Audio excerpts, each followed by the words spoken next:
திமுகவினுடைய கொள்கைகளை தான் அப்படியே விஜய் அவர்கள் இந்த மேடையில் பேசியிருக்கிறாரு. இதில் ஒரு பொருத்தப்பாடே இல்லாமல் திமுகவை குற்றம் சாட்டுவதும் பிஜேபியினோட இணைத்து பேசுறது இதெல்லாம் மக்கள் ஏற்றுக்கொள்ள வகையிலே இருக்காதே அப்படிங்கிறாங்க. அதாவது திமுகவின் கொள்கைகளை ஏற்றுக்கிட்டு இருக்காரு அப்படின்னு சொல்கிறதே அடிப்படை தவறு. தமிழகத்தை பொறுத்தவரை திராவிடமும் தமிழ் தேசியமும் உள்ளடக்கிய ஒரு பார்வையை தான் எங்கள் கழகம் பார்க்கிறது. அதைத்தான் மக்கள் நேசிக்கிறார்கள் என்று சொல்வதிலேயே நாங்கள் திமுகவிலிருந்து மாறுபடுகிறோம் என்பதை நாங்கள் இங்கே தெளிவாக பதிவு பண்ணியிருக்கிறார் எங்கள் கழக தலைவர் அவர்கள். அதை போலவே திமுக பெண்ணுரிமை பேசுவாங்க, பெண்ணுரிமைகளுடைய பாதுகாப்பை பற்றி பேசுவாங்க.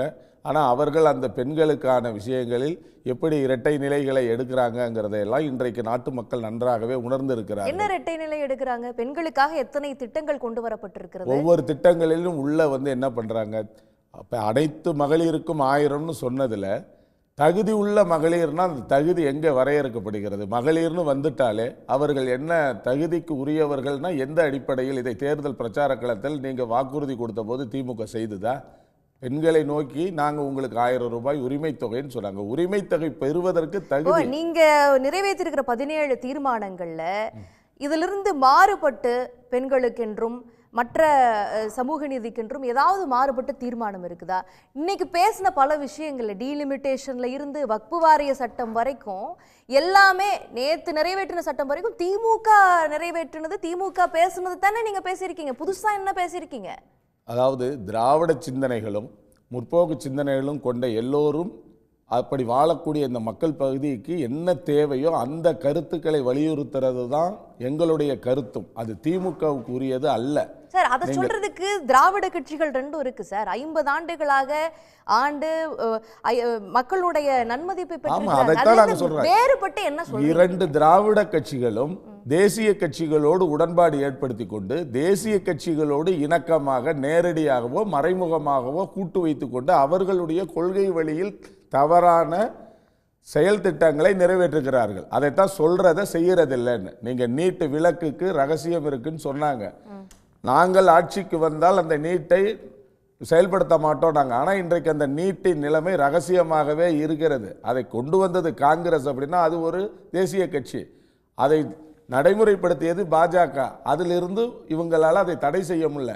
இப்படி மாநில அளவில் ஒரு கொள்கைகளையும் ஒரு திட்டங்களையும் வாக்குறுதிகளை வழங்குகிற திமுக அதை செயல்படுத்துவதில்லை. அதற்கான மாற்று திட்டங்களை நாங்கள் அதிகாரத்திற்கு வந்தால் வழங்குவோம். அந்த அதிகாரத்தை பெறுவதற்கு அரசியல் தேர்தல் அரசியல் எங்களோடு இணைந்து வருபவர்கள் மாற்று திட்டம் என்ன சொன்னாதானே நீங்க அதிகாரத்துக்கு வருவீங்களா? மக்கள் தீர்மானிப்பாங்க. இல்ல, அதிகாரம் வரும்பொழுதுதான் நாங்கள் நீட்டை தடுப்போம், நீட் இல்லாத ஒரு மருத்துவ படிப்பை கொண்டு வருவோம்னு சொல்றோம். அதற்கான விளக்கத்தையும் அதற்கான திட்டத்தையும் கொடுத்துட்டு அதை நீங்க செயல்படுத்திட மாட்டீங்களா? எப்படி ஒன்றிய அரசு நீங்க சொன்னா கேட்டுருமா? அதற்கான வாய்ப்புகளை உருவாக்குறது தானே எங்களுடைய மாற்று. சட்டத்திலே ஒன்றிய அரசு தாவேகா அந்த சட்டத்தை நீங்க ஆட்சிக்கு வர்றீங்க நிறைவேற்றுறீங்க அப்படின்னா உங்களுக்கு ஒத்து போகாத ஒரு ஒன்றிய அரசு, நீங்க தேசிய கட்சிகள் ரெண்டுமே வேண்டான்றீங்க, ரெண்டுக்கு எதிரான கருத்தை முன்வைக்கிறீங்க. அப்ப நீங்க வரக்கூடிய எந்த நாடாளுமன்ற தேர்தல்கள்லையும் என்டிஏலையோ இந்தியாலையோ இருக்க போறதில்லை அப்படின்னா நீங்க எப்படி நீட் போன்ற விவகாரங்கள்ல ஒரு மாநில அரசு ஏற்றுக்கூடிய சட்டம் மாநிலங்கள் இந்த நீட் தேர்வை ஏற்றுக்கொள்ளவில்லைன்னு சொல்றாங்களோ அவங்களோடு ஒரு ஒருங்கிணைப்பு கொண்டு கல்விக் கொள்கையை தான் மாநில பட்டியலுக்கு கொண்டு வர வேண்டும், அதற்கான சட்டப்பூர்வ நடவடிக்கைகளை மேற்கொள்ள வேண்டும் என்னும் பொழுது திமுக அப்புறம் என்ன சொல்லிட்டு இருக்காங்க சார்? என்ன பேசுறாங்க? அவங்க இப்போதானே சொல்றாங்க நாங்க ஒரு மாற்று திட்டத்தை எங்களுடைய தலைவர் எங்களுடைய முதல் மாநில மாநாட்டிலேயே எங்கள் முதல் செயற்குழுவிலே நாங்கள் நிறைவேற்றப்பட்ட தீர்மானங்கள்ல சொல்லி இருக்கிறோம்.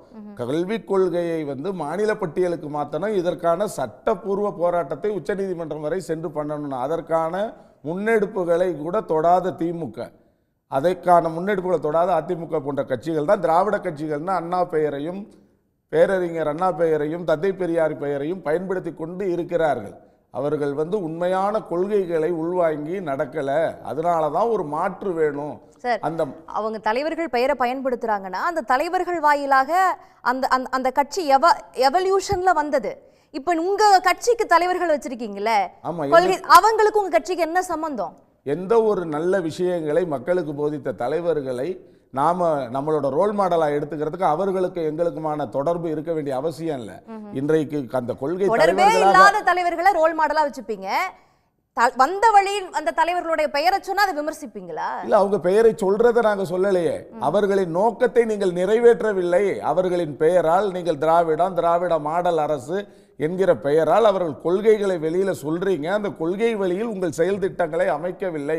அதை வாக்குறுதிகளாக வைத்திருக்கிறீர்கள், மக்களை ஏமாற்றுகிறீர்கள், பொய் வாக்குறுதிகளை கொடுத்து ஆட்சி அமைச்சிருக்கிறீங்க.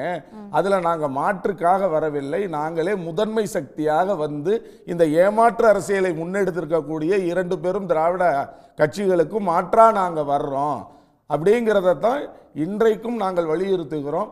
இன்றைக்கு திராவிட முன்னேற்ற கழகமோ அனைத்து இந்த அண்ணா திராவிட முன்னேற்ற கழகமோ அவர்களோடு கூட்டணியில் இருக்கக்கூடிய கட்சிகளை எப்படி பலவீனப்படுத்துகிறார்கள், எப்படிப்பட்ட கொள்கை வழியில் இருக்கிறவர்களை திசை திருப்புகிறார்கள் என்பதையெல்லாம் கூட இன்னைக்கு விரிவாக எங்களுடைய பொதுக்குழுவில் நாங்கள் விவாதித்திருக்கிறோம். அதை போன்ற நிலையை எந்த காலத்திலும் நம்மை நம்பி வர்றவங்களையும் ஏற்படுத்திவிடக்கூடாது, நாமும் எந்த இடத்திலும் பலியாகிவிடக்கூடாது என்பதைத்தானே கழகத் தலைவர் நேருக்கு நேராக மாற்று சக்தியாக அல்ல, இன்றைய அதிகாரமாக இருக்கக்கூடிய மையமாக இருக்கக்கூடிய திராவிட முன்னேற்ற கழகத்திற்கு எதிரான முதன்மை சக்தி என்பதை இன்னைக்கு பகிரங்கமாக வெளிப்படுத்தி இருக்கிறார். உடனுக்குடன் செய்திகளை தெரிந்து கொள்ள சன் நியூஸ் பெல் ஐகானை கிளிக் பண்ணுங்க.